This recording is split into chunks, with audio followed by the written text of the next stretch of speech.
আপনি কি জানেন, আয়না আসলে শুধু আমাদের প্রতিচ্ছবি দেখায় না। কিছু আয়না নাকি অন্য এক জগতের সাথে সংযুক্ত। এক আয়না যা একবার ব্যবহার করলে আপনি হয়তো আর আগের মতো থাকবেন না। আজ আমরা আপনাদের শোনাবো এক অভিশপ্ত আয়নার গল্প, যা রাতের বেলায় এক ভয়ঙ্কর সত্য উন্মোচন করে। গল্পের জানালা টেলস ফ্রম বিডিতে আপনাদের সবাইকে স্বাগতম। আমি আর আশরাফুল, আর আজ আমরা আপনাদের নিয়ে যাব এক এমন কাহিনীর গভীরে, যা শুনলে রাতে আয়নার সামনে দাঁড়াতে ভয় পাবেন। তো ভালো নিবিয়ে একদম একা বসে শুনুন এই ভয়ঙ্কর কাহিনী। 1986 সাল, ঢাকার এক পুরনো জমিদার বাড়ি।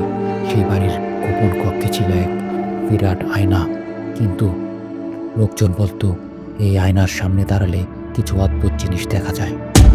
নিজের প্রতিচ্ছবি যেন একটু আলাদা, মাঝে মাঝে আয়নার মধ্যে অন্য কেউ দাঁড়িয়ে থাকে।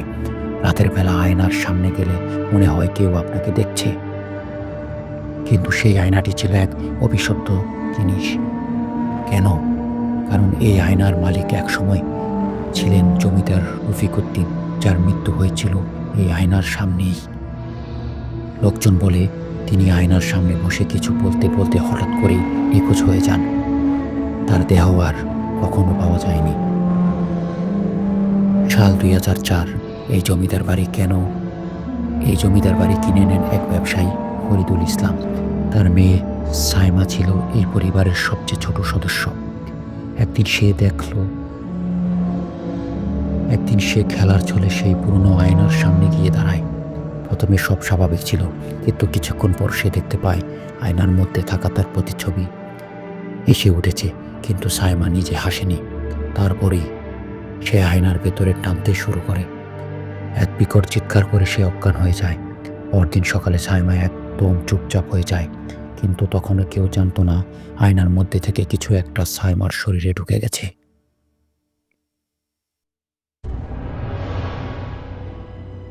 রাত 2টা। সাইমার মা তার ঘরের দরজায় আসেন, কিন্তু দেখতে পান সাইমা আয়নার সামনে দাঁড়িয়ে আছে। সে আয়নাটির দিকে ফিসফিস করে কিছু বলছে। তার ছায়া ঠিকভাবে প্রতিফলিত হচ্ছে না। সাইমা এত রাতে আয়নার সামনে কি করছে? কিন্তু সাইমা আস্তে আস্তে উঠল, তার চোখ একদম লাল। সে ফিসফিস করে বলল, আমার নাম সাইমা না। এরপর ঘরের বাতি জ্বলে ওঠে, আর সবাই দেখতে পায় আয়নার মধ্যে দাঁড়িয়ে আছে আরেকজন সাইমা। পরদিন সকালে এক বয়স্ক লোককে ডাকা হয়। তিনি ছিলেন জমিদার বাড়ির পুরনো কেয়ারটেকার। তিনি বলেন, এই আয়না একসময় ছিল এক তান্ত্রিকের। এই আয়নার মধ্যে মৃত্যুদের আত্মাকে ডাকা হতো, কিন্তু একদিন এক ভুলের কারণে সেই আত্মারা এই আয়নার মধ্যে আটকে যায়, এবং তারপর থেকে আয়নাটি রাতের বেলায় জীবন্ত হয়ে ওঠে। সাইমাকে আয়নার সামনে নিয়ে যাওয়া হয়। একজন হুজুর আসেন, যিনি কোরআন তেলাওয়াত শুরু করেন। প্রথমে কিছুই হয় না, তারপর আয়নার কাছে ফাটল ধরে। এরপর আয়নার মধ্যে থেকে এক কালো ছায়া বেরিয়ে আসে।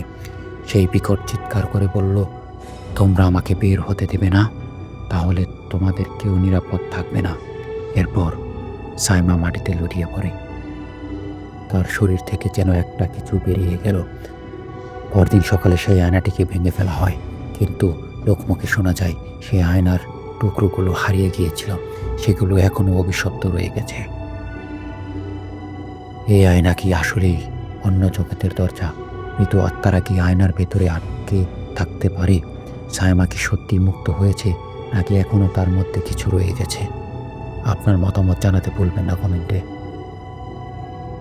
যারা এখনও চ্যানেলটি সাবস্ক্রাইব করেননি, তাদের বলবো রহস্যের অন্ধকার জগতে হারিয়ে যেতে আমাদের সাথেই থাকুন। লাইক, কমেন্ট এবং শেয়ার করুন, কারণ সামনে আরও ভয়ঙ্কর গল্প অপেক্ষা করছে। তো আর দেরি কেন, চলুন খুলে দিই গল্পের জানালা।